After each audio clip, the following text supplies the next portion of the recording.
Okay, so I'm not sure how much everybody knows about county line gangs and how they are linked with school exclusions.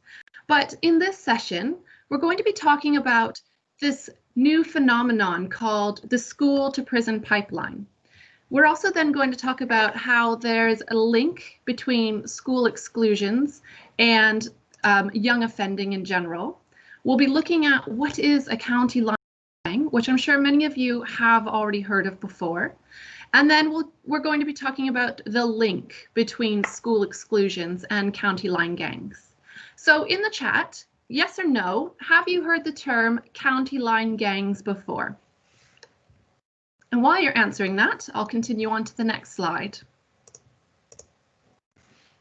Lots of yeses in the chat, lovely. So you'll have a little bit of a background knowledge, and hopefully this is a new way to think about the topic. We have a few who've not heard of it before, and that's wonderful. It means that you're going to leave here learning something today. Excellent, thank you. So just to get started, when we look at school exclusions, it's important to consider how the education system. There's going to be some teachers in this room who can kind of probably understand where I'm going with this.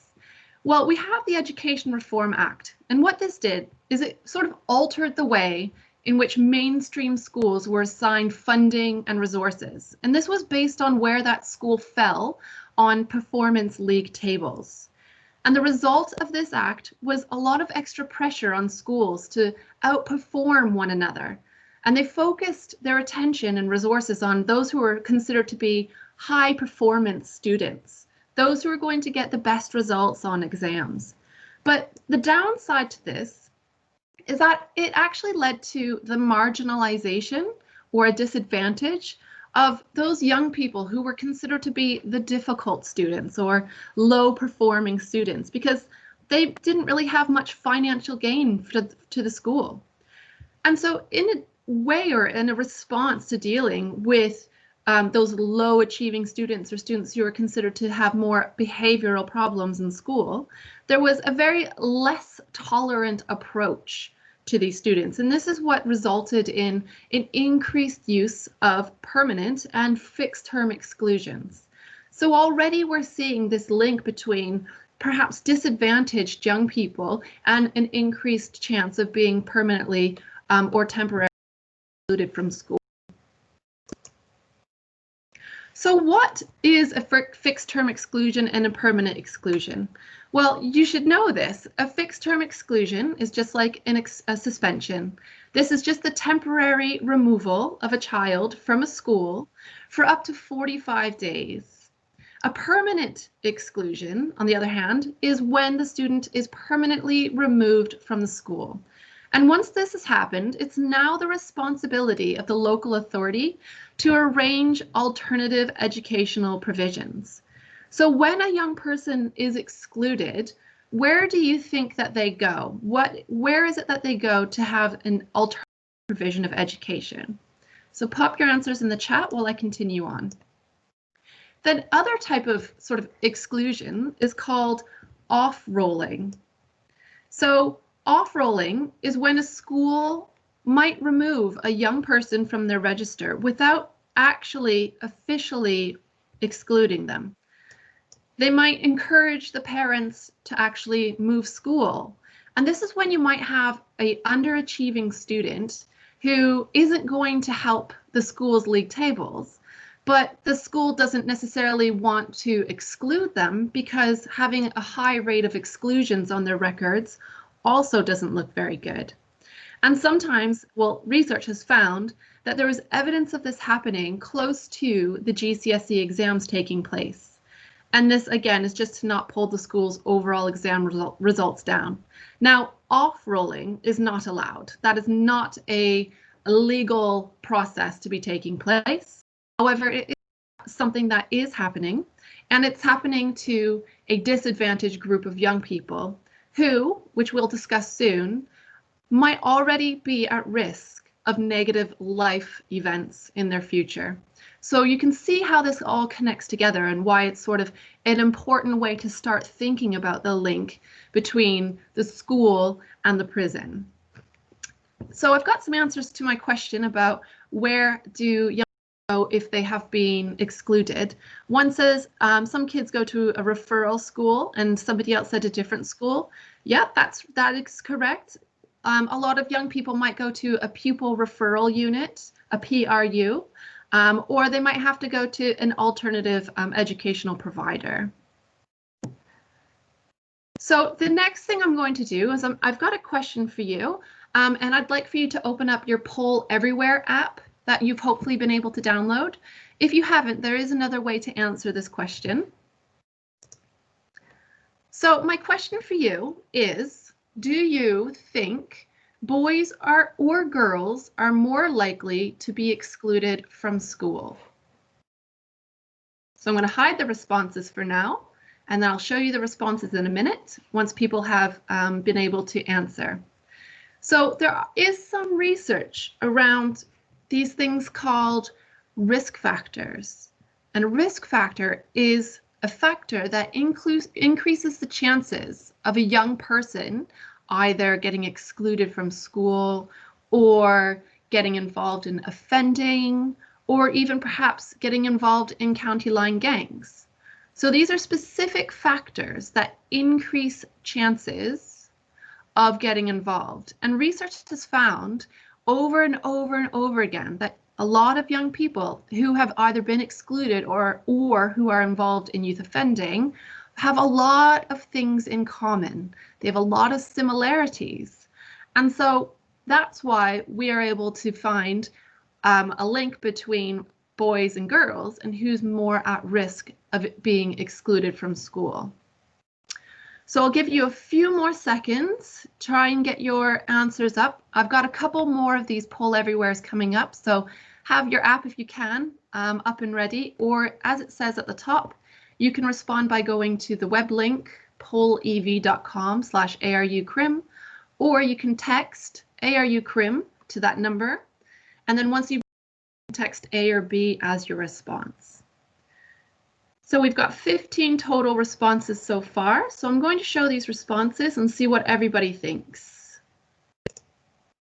Boys, 100% of you said so far boys. Now, I'd like to ask, why do you think boys are at an increased risk or are more likely than girls to be excluded from school? It's really interesting that all of you have said boys. I don't think I've ever had a full split before like that.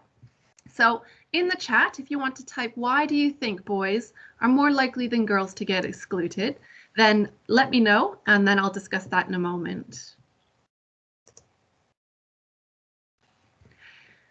Other risk factors that could increase the chances of a young person being excluded, and this has been found through the research, like I said, the commonalities between young people who are excluded are things like low socioeconomic background. So this means coming from sort of a low income household. Those who are eligible for free school meals, those students who have special educational needs, students who have poor mental health or they're physically unwell, or those who are living in social care. So it's often the case that if a student experiences one of these risk factors, they are very likely to have been experiencing multiple risk factors because they often aren't isolated. It's usually sort of a layered impact of these risk factors. So, for example, those who come from a low socioeconomic background sometimes it's linked to also having poor mental health, or it could be linked to maybe having a poor family, like a poor relationship with your family at home, which is considered a risk factor, and so on and so forth. So due to these risk factors, there has been an overrepresentation of vulnerable and disadvantaged pupils in school exclusion statistics. And what that means is that you have a certain group of young people who are consistently getting excluded. And that's because of a lot of factors that are entirely out of their control. And it makes us wonder, what is the purpose behind exclusions? Why are we allowing exclusions to happen as common or as often as they are? So I've got some answers to my question, why are boys more likely than girls to be excluded? more influence than girls. Boys can take more physical risk or conflicts. Testosterone, easily influenced by friends. Labeling theory. Nice to hear you've got some background in criminological theory there. Easily influenced by friends because they're trying to impress people. School is not suited to boys. Very interesting. So some of the reasons why young boys might be at a higher risk based on the research is because they're more likely to externalize their emotions, whereas girls are more likely to internalize their emotions. Now, I understand this is a generalization and it doesn't apply to everybody. But again, research has found these commonalities in that boys are more likely to act out if they are feeling frustrated, aggressive, emotional. And because they're more likely to act out, their behaviors get picked up on, and it's easier to find reasons to have excluded that young person, rather than if a young girl maybe gets upset or angry or frustrated. The research has found that they're more likely to internalize those emotions and might become withdrawn. So I've got another poll everywhere coming up, so have your apps ready. This question is, do excluded students have a higher risk of being involved in offending? Already I've got some answers. I'll hide them in case anybody has a different opinion. So I can see I've got 11 responses going up so far. And once you've responded, if you want to, you can write out in the chat sort of an explanation for your response. All right, let's see where we are. Okay. So the majority of you have said yes, and a minority of you had said no. So some of you believe that excluded students do not have a higher risk of being involved in offending.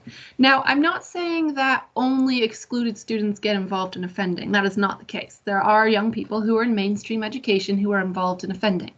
But what I am saying, or what I am asking, is do you think school exclusion is a risk factor that sort of increases the probability that a young person might get chances to get involved in offending? So that is the question. Now feel free to explain your response in the chat if you would like. I see some of you are changing your responses, maybe based on that maybe that clarification point. But again, it's not a test, it's more about your opinion, which is really good. So here is some background. And of course, there's just so much literature on this topic that just because of the time constraints, I can't go into as much detail as I would absolutely love to go into. But research has found that there is a link between exclusions and offending. And one of the reasons is because there's a stigma, and we all understand what the word stigma means, you know, this label, this feeling that is sort of attached to these excluded pupils. And the stigma they face can result in them feeling as though any sort of traditional routes to success are no longer achievable. Because we're told that you have to go to school, you have to, which, you know, I am obviously in support of going to school and finishing school, but it is the idea that if a young person is struggling in school and they've been excluded, sometimes the idea is that, well, you're not going to be able to succeed in a traditional way. So because you can't achieve these goals, what happens? Well, they try and find success through a different means. And more often than not, this means, these are alternate means, is delinquency. And we're going to talk about that and how it can be sort of considered to be a route of success in a minute. So we all have social learning theory. Now, if you are interested in studying criminology, psychology, sociology, social learning theory is probably something that you've already covered. And if it's not, it's absolutely one theory that you definitely want to introduce yourself to. And this explains that, well, criminality and delinquency is often linked to learned values and behaviors of those around us. Excluded pupils are removed from these traditional educational settings and moved to alternative provisions of education. And because they're taken out of these mainstream schools, and I'll talk about this in a minute, they're put in these alternate educational provisions with other young people who might have very similar behavioral difficulties. And it could be the case that they're promoting learned delinquent behaviors. So that's one thing, but one link between. There are a few other links as well, which I'll cover in a minute. I've got a comment, thank you Phoebe, when I asked earlier about why there could be a link. Phoebe says, when being excluded, it's hard to get back into education and get a job, so they might kind of go off onto other things. Absolutely, Phoebe, thank you for that. So here's another poll everywhere question for you. So if we were to say that there is a link between being and you would think that there are a few prisoners who have been excluded sometime in their life. I'm going to hide the responses for now. So my question is, what percentage of adult prisoners in the UK have been temporarily excluded at some point in their life, so when they were younger? So how many do you think? 37%? 48%, 51%, or 63%? Okay, I've got 22 responses. Let's see.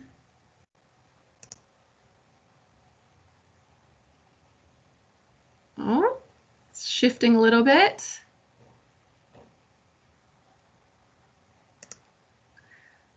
The right answer was actually 63%. And that is going to help us to be able to argue that there is a link between exclusions and later offending if 63% of the adult prison population has been excluded at some point in their life. That is an absolutely humongous amount of people who have been excluded. So the next question. What percentage of adult prisoners had been permanently excluded from school? So maybe some of them have been temporarily excluded at some point, but how many do you think have been permanently excluded at some point?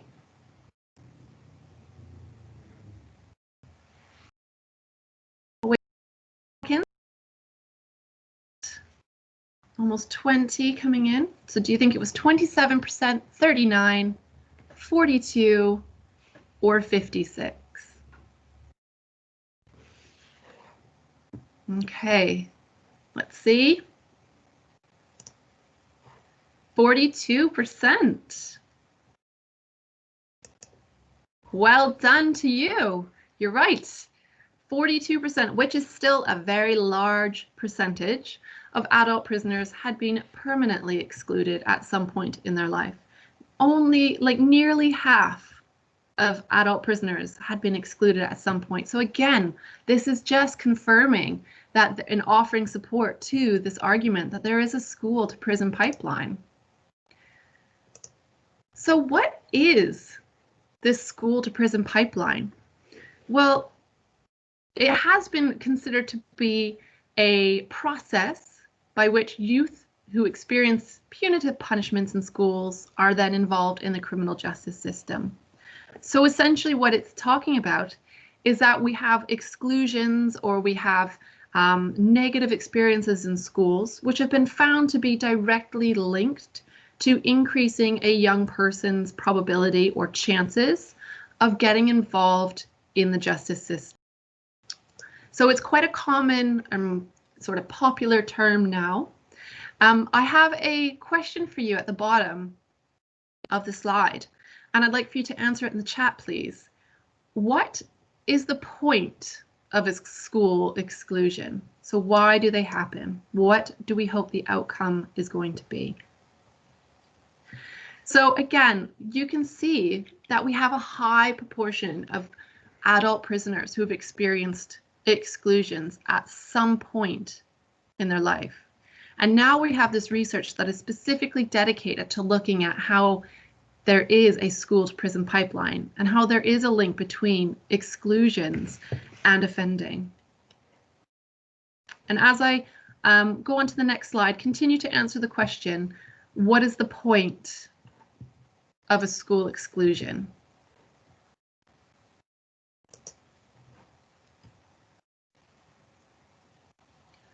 So I've got a few responses, thank you. One by May, it's to change your behavior. We've got another one to, oh, they're all coming in quickly now, to make you learn from your mistakes so you don't do it again. To learn from your mistakes in hopes that the student might work better elsewhere. To learn that each action has a reaction. Stop the child from influencing others, so as a form of deterrence. Really good responses here. Realize their actions are unacceptable. Gives them time to realize what they're actually doing and hopefully a turning point that helps them not do it again. This tries to be a positive punishment, learning from a mistake.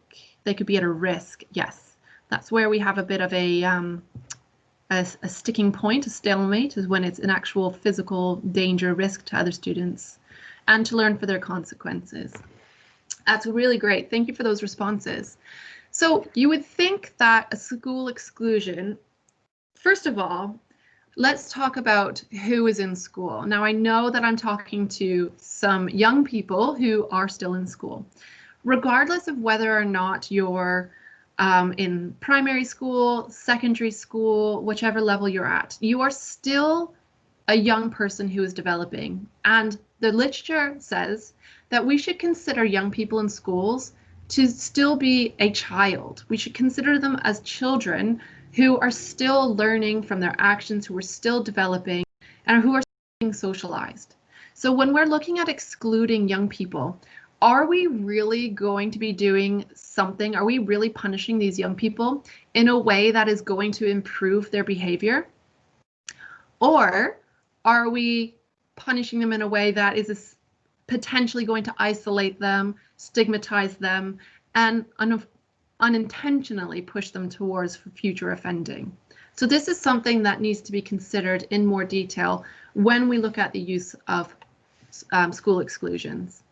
So schools, for example, we know that they sort of try, and it's not, I'm not blaming the schools, it is the whole sort of academic system in general, really, is this force of uniformity. So students are expected to meet the same standards in the same manner, and that's regardless of their circumstances or their individual challenges. So regardless of their backgrounds or their support at home or lack of support at home, or them having to work every day after school and on the weekends, or them not having to work, they all, or maybe a young carer, they all have the same expectations that they're supposed to meet. And when a student might perceive a school as having unjust expectations of them, they're more likely to respond with deviance. And that's really damaging because schools are quite an important place to have pro-social behavioral development.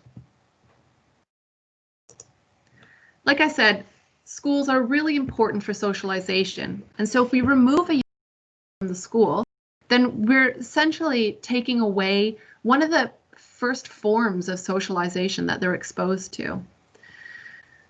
In addition to being one of the first places where they're socialized, punishment at school could potentially be the first time that young person has been exposed to punishment, both inside and outside of the home.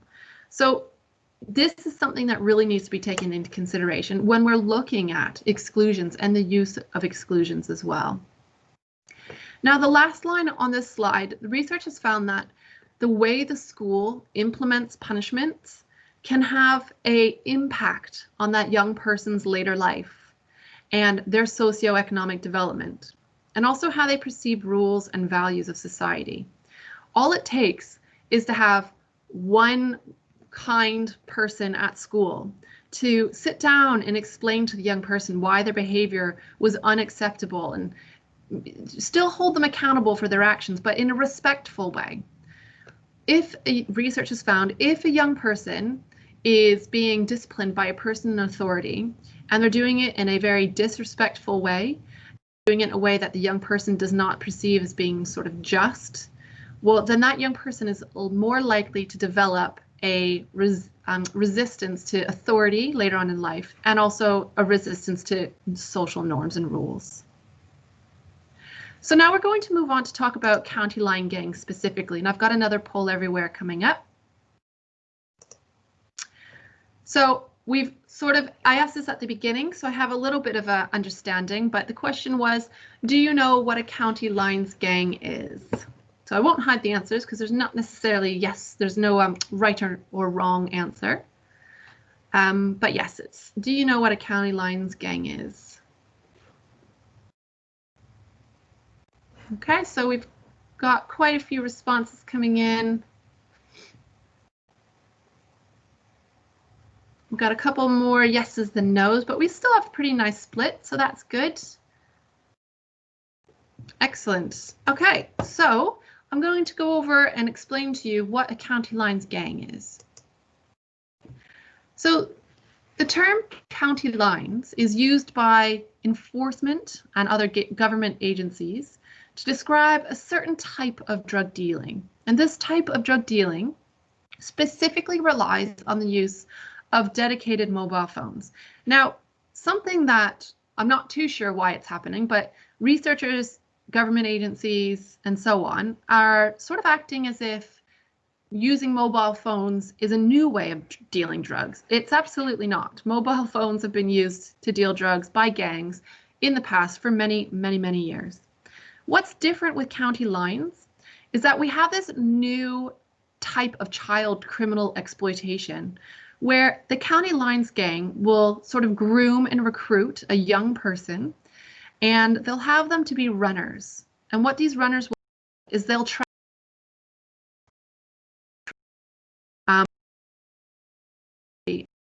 towards more rural areas, more country areas, towns, even villages, where they're going to take the drugs from the big cities and they're actually going to sell them and move them into surrounding areas or even across the country. So that's the difference, is that you have these young people who are being exploited and groomed by these gangs, and they're then selling drugs in different locations to where the gangs would normally operate. So think of it sort of like a spider web effect. Now, a good visualization was on my first slide, where you have an example of London, which is a big hub, Manchester, Liverpool, Birmingham. And what's happening is that you'll have young people who are being recruited, and they're then being sent off literally on trains by themselves or thrown in taxis, and they're being sent to different types of towns, cities, villages, and they're essentially living off of someone's sofa. They might be sleeping on the floor. They often don't shower. They sleep in their clothes because they might have to get up in the middle of the night. It's a 24/7 job. It's often the case that these young people are surrounded by crack cocaine use, other adults who are drug addicts.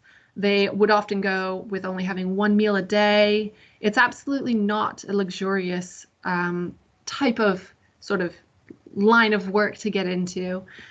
But the problem is when you do get involved in county line drug dealing as a young person, it's really hard to get out. And I'll explain that in a moment. So with regards to grooming, gangs are actually recruiting and exploiting children as young as 7 years old. There are reports of young children in primary schools who are passing drugs through and are carrying drugs. And that is because they've been exploited by these county line drug gangs. These recruited young people who are involved are being physically, mentally, and in some cases sexually exploited by gangs to traffic these drugs across the country. Targeted young people are coerced into this world of gang involvement through a systematic grooming process. And the National Crime Agency has identified that this county line business model relies on organized targeting of vulnerable young people to act as those runners. So any type of vulnerability that a child might have is a potential target for these gangs. And those who are targeted face a lot of risks for injury, criminal convictions, and even sometimes death as well. So I'm going to ask you to put in the chat, what do you think some of these vulnerabilities might be? What are some risk factors, or what commonalities do young people who are targeted by these gangs have? While you're answering that, I'm going to move on to the next slide.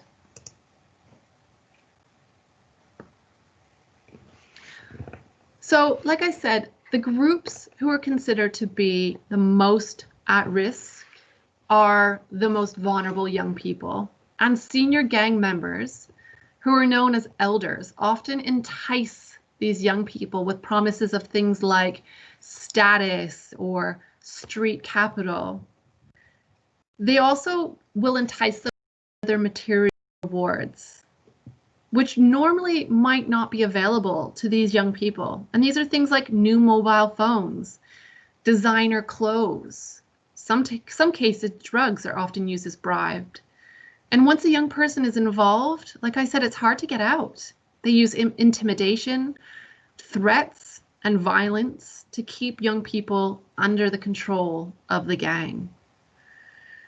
The gangs often will groom young people who have been excluded from school. And this is where we have this link. And it's because young people who are excluded from school might have this sense of belonging anymore. They feel isolated. Or like I said before, they're being told that they aren't going to achieve success in the traditional ways anymore.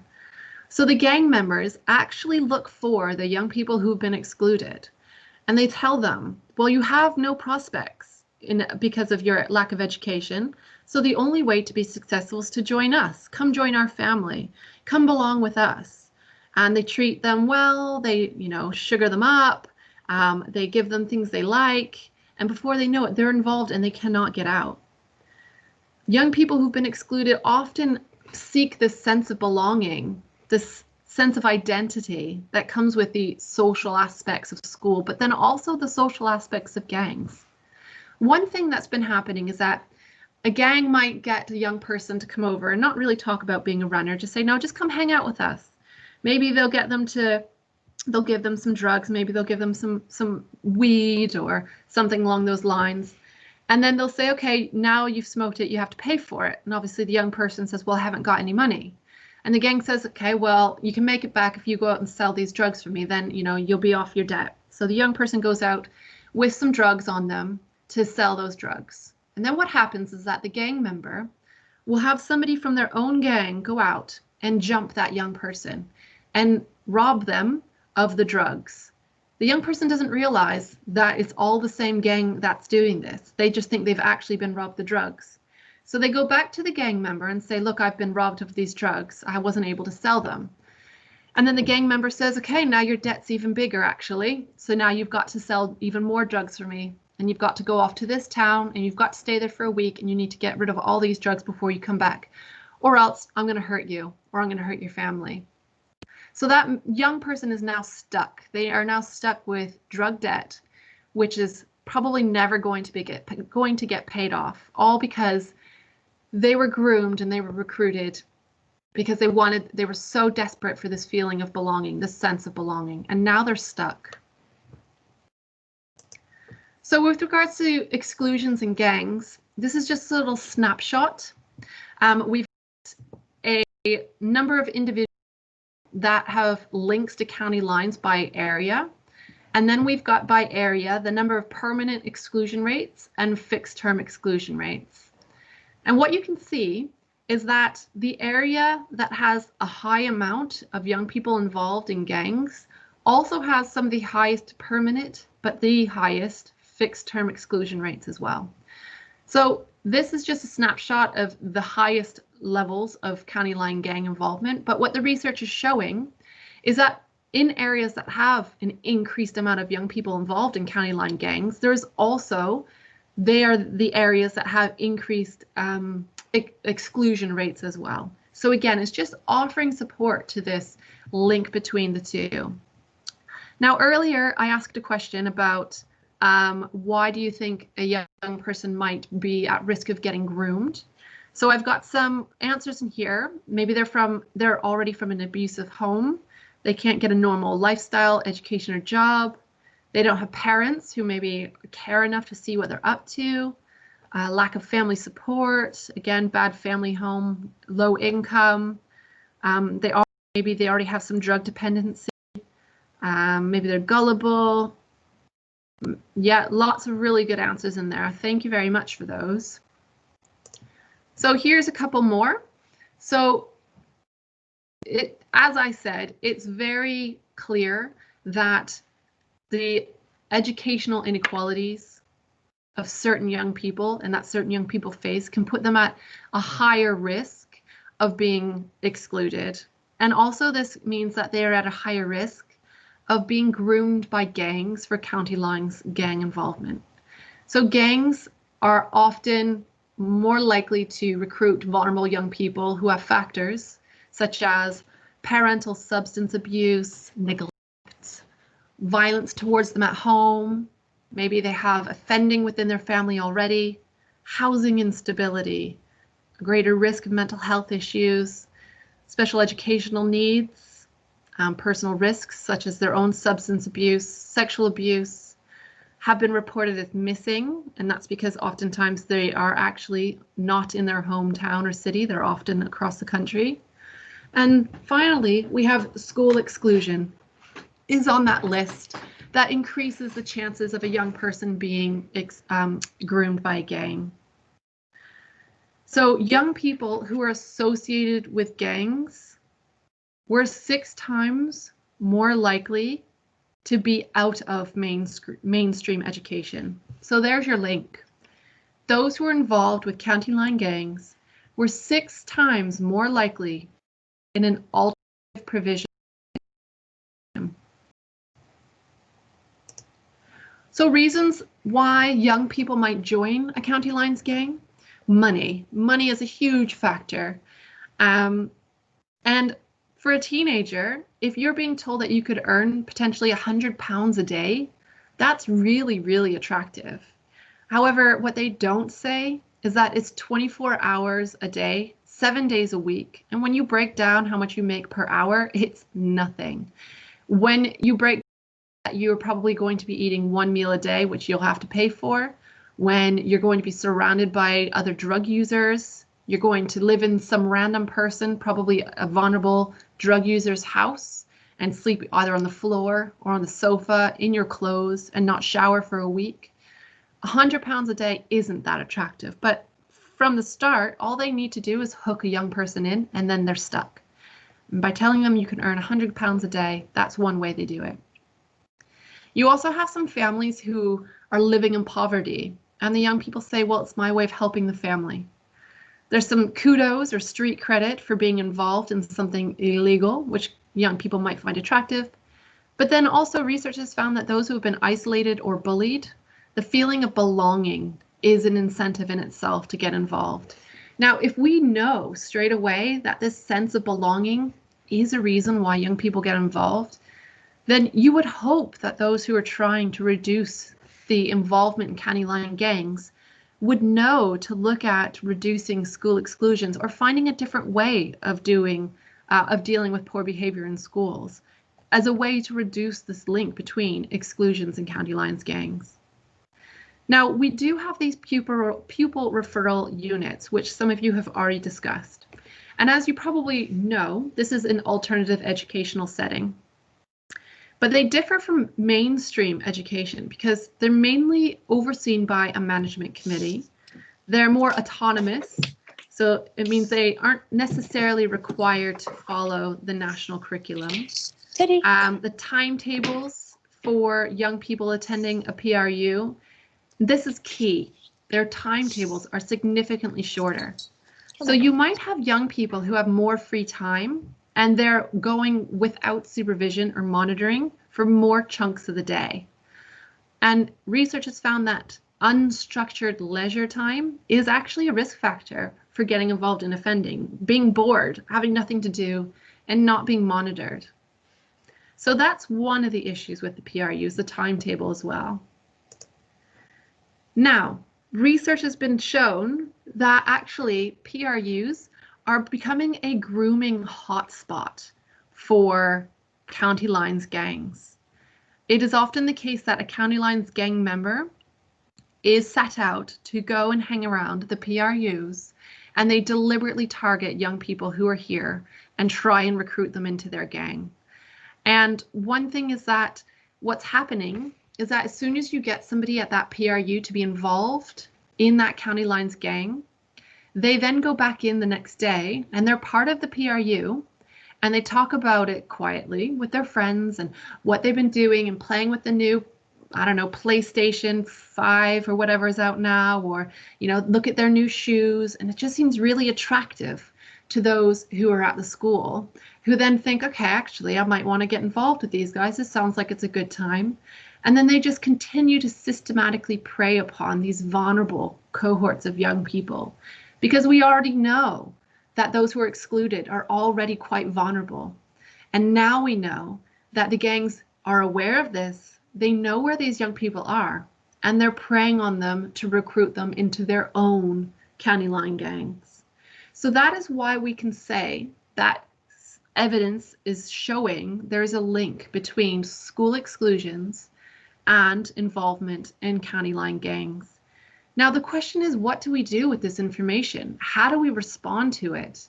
Where do we go to next? So I have a question for you. And what you can do is, if you've downloaded the app Padlet, you can simply scan this QR code with your app. Or if you'd like, you can click on the link that has just conveniently been dropped into the chat. And this link, if you're on your laptop or whatever, you are able to then type in your responses as well. So I'll show you the screen in a moment, but what I'd like for you to do is to kind of discuss, now that you know a little bit more about exclusions, how do you feel about them? Do you still think that they're, you know, a proper way to respond? We do know that in Scotland, they've introduced a zero exclusions policy. Now that's a whole different workshop for a whole different day as to how it works, if it works. And I guess the question is, should we include a zero exclusions policy here? I have a really important question for you to answer on Padlet. Do you think a young person who was caught with drugs on them and suspected to be in a county lines gang should be treated as a criminal, or should they be treated as a victim of exploitation? Should they still get punished for this? Because I've just explained how these are children who are being criminally exploited. So the question is, what do we do? And then what can we do to stop a young person who is at risk from joining a county lines gang? Now, when you're answering these questions, if you have any questions for me, please feel free to either pop them in the chat, or in a moment we can unmute, but just not yet. But yes, if you have any questions, pop them in the chat. But in the meantime, fill in this Padlet. I can already see that some of you have been able to answer, so it's a really great way for me to be able to sort of monitor some of the responses that we're getting. Let's see, what have we got here? So we've got some still being typed. Yep, so now that you know what you know, how do you feel about exclusions? We've got response. I feel as though longer exclusions put young people at a higher risk of exploitation to criminal activity. Absolutely. I feel they should be taken more seriously and potentially stopped if they're putting more children at risk of things like gangs. I'm gonna like that one. They need to take this into account and come up with other forms of punishment. Feel free to like ones that you really like. I don't feel they're effective. If we are to introduce punishment, taking away education should not be the answer. Yes, we should be using education to make students aware of grooming and how effective getting a proper education can be. Yes, like that one. Thank you. Oh, these are great answers. So let's see, victim or criminal? Victim, and they should be encouraged to expand on why they're in the situation. victim because they've been exploited, a victim, both. Okay, interesting. That's really tricky. There is no right or wrong answer to this one because it is just the line between becoming a victim to a criminal is quite blurred. They should still be questioned, but it could be either, but treat them as though they could be a victim first. Excellent. How can we stop it? Explaining the disadvantages of joining County Line's gang, as I wasn't taught about the 1 meal a day. Excellent. Try and steer them away from danger and explain the huge impact it will have. Lovely. Very good. So some really excellent responses there. Thank you so much. Now I do have another discussion point that we can do, but before you go, if you do have to shoot off, please ensure that you fill in the feedback form that has just been put into the chat as well. Now the second set of questions is what can be done to reduce the amount of school exclusions, and should a student's background factors be taken into consideration when punishing poor behavior? Now what I'm going to do is I'm actually going to stop recording now, or maybe I'll have Sarah stop recording now.